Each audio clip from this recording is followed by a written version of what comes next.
Bien, je vous remercie beaucoup de me donner la parole. Et effectivement, c'est toujours facile, je trouve, et un peu trop facile peut-être, quand on est présenté comme ça, venant de l'étranger, médecin expert à la cour d'appel. Il ne faut pas se laisser impressionner par les titres. Comme le disait tout à l'heure Dr Drolet, ça ne veut pas dire grand-chose tout ça. Bien souvent, les médecins ont une attitude, je dirais, de scepticisme vis-à-vis des technologies nouvelles, parce qu'ils ne les connaissent pas, et puis parce qu'ils sont très mal formés dans le domaine de la physique et de la biophysique, et on a du mal à les convaincre finalement qu'on peut utiliser d'autres moyens que le médicament. Bon, ça c'est un message que je voudrais faire passer, et je voudrais vous dire pourquoi je m'intéresse beaucoup à Rummart finalement, parce que à la fois j'ai des choses simples à vous dire qui sont le reflet de mon expérience de médecin, d'épidémiologiste, et je pense qu'un médecin digne de ce nom, c'est quelqu'un qui essaye de comprendre avant d'agir, et qui essaye de comprendre les causes du mal, qui essaye de savoir finalement comment la maladie est venue. Mais vous savez que dans beaucoup de cas, on ne comprend pas. Il y a des quantités de maladies qu'on ignore.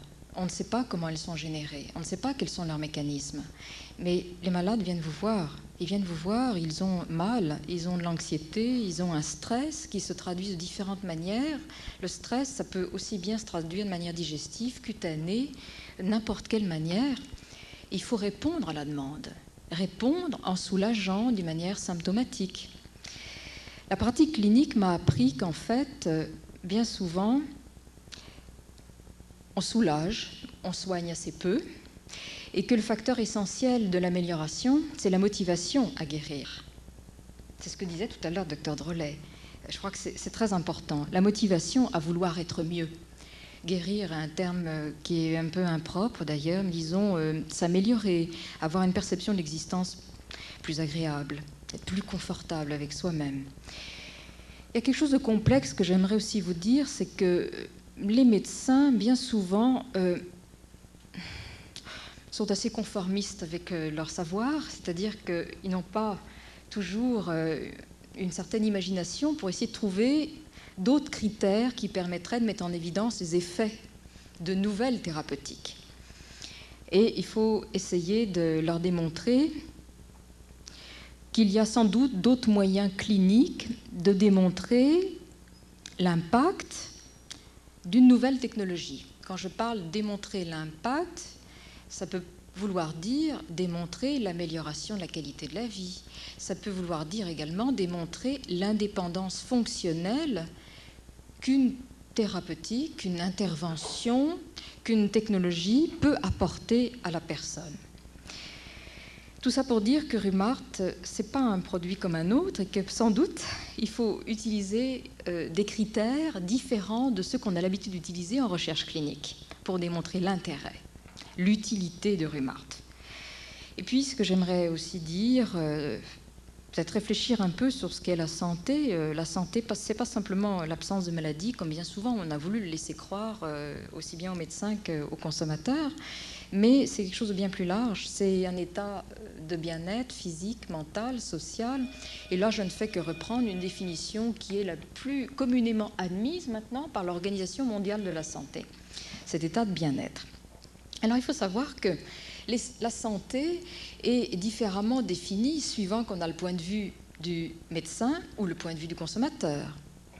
Le point de vue du médecin, eh bien, c'est, disons, l'observation de certains symptômes, l'observation de certains dysfonctionnements. Ils vont rechercher à caractériser les lésions, les dysfonctions. Les consommateurs, eux, ce qu'ils ont à dire, c'est ce qu'ils ressentent, c'est ce qu'ils vivent dans leur corps ou dans leur esprit. Et je ne dissocie pas les deux.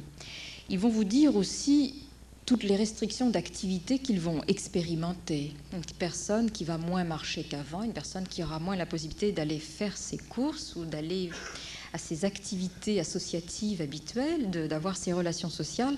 C'est ce qu'une personne, un consommateur, un patient peut vous exprimer, mais ça fait partie de sa santé, c'est sa qualité de vie, c'est son indépendance. Donc vous comprenez avec toutes ces questions-là que je me pose, puis que je vous pose aussi, comment je peux parler de Rummart ? Je ne peux en parler qu'une manière objective, c'est-à-dire que mon intérêt est celui de quelqu'un qui a fait de la recherche pendant 10 ans, la recherche clinique, et qui est intéressé par la démonstration de l'utilité d'une technologie ou d'un produit. Je suis bien sûr curieuse parce que dans le domaine de la santé, il y a beaucoup de choses qu'on ne connaît pas, beaucoup de maladies qu'on n'arrive pas à comprendre, et on a bien souvent des attitudes symptomatiques. C'est-à-dire qu'on va cacher le mal, mais on ne va pas tellement comprendre et agir directement sur la cause. Je suis intéressée parce que je souhaite augmenter ma propre expérience sur les ondes électromagnétiques. J'en ai une en France pendant presque 2 années, et il est évident que Rummart m'intéresse beaucoup. Et enfin, je suis très respectueuse en ce qui concerne la sagesse que m'apprennent les personnes que j'ai écoutées jusqu'à maintenant, ceux qui consomment, qui utilisent Rummart, et j'ai écouté beaucoup de vidéos. Et vraiment, quand je les écoute, je me dis, c'est eux qui donnent la définition de la qualité de la vie.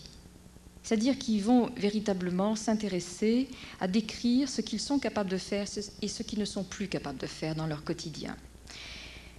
Donc ils décrivent la santé de manière positive. Et ça, je crois qu'il faut l'entendre, et c'est un moyen, je pense, de progresser dans la connaissance de Rummart. Je voudrais vous évoquer quelques conclusions de travaux qui ont été faits aux États-Unis par un sociologue et qui ont permis de savoir ce qu'était la qualité de vie. La qualité de vie est fondée sur 2 notions importantes. Il y a premièrement le sentiment de bien-être qui répond en général à la satisfaction de tous ses besoins primaires, affectifs et sociaux. Il y a la deuxième dimension qui est l'ensemble des performances, c'est-à-dire l'actualisation de toutes ses habiletés. Et dans l'opinion publique américaine, en tous les cas, pour définir la qualité de vie, il y a essentiellement une variable qui joue un rôle important, c'est la santé, premièrement. Deuxièmement, la sécurité personnelle. Vient ensuite la possibilité d'éduquer ses enfants, sa compréhension personnelle et enfin le confort matériel. Voilà les variables telles qu'elles sont listées d'après une étude qui a été faite par Flanagan aux États-Unis pour définir la qualité de vie. Et quand on écoute les témoignages, on retrouve souvent ces dimensions évoquées. Enfin, je pense que Rummart est quelque chose de très, très important. Le docteur Drolet l'a dit quand il parlait de l'onde Rummart qui ressemble à celle de l'influx nerveux. C'est un point très fort, c'est un point qui permet d'affirmer en toute logique, ce serait ridicule d'affirmer que Rummart est dangereux, puisqu'en fait il est physiologique.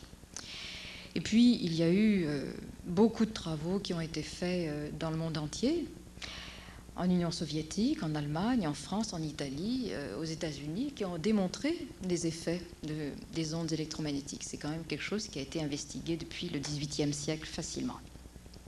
Puis il y a un point très fort de Rummart qui m'intéresse particulièrement, c'est toute l'approche d'auto-santé que Rummart essaie de développer, qui est de responsabiliser la personne pour la rendre beaucoup plus active dans un processus d'amélioration de la qualité de vie ou de guérison dans certains cas.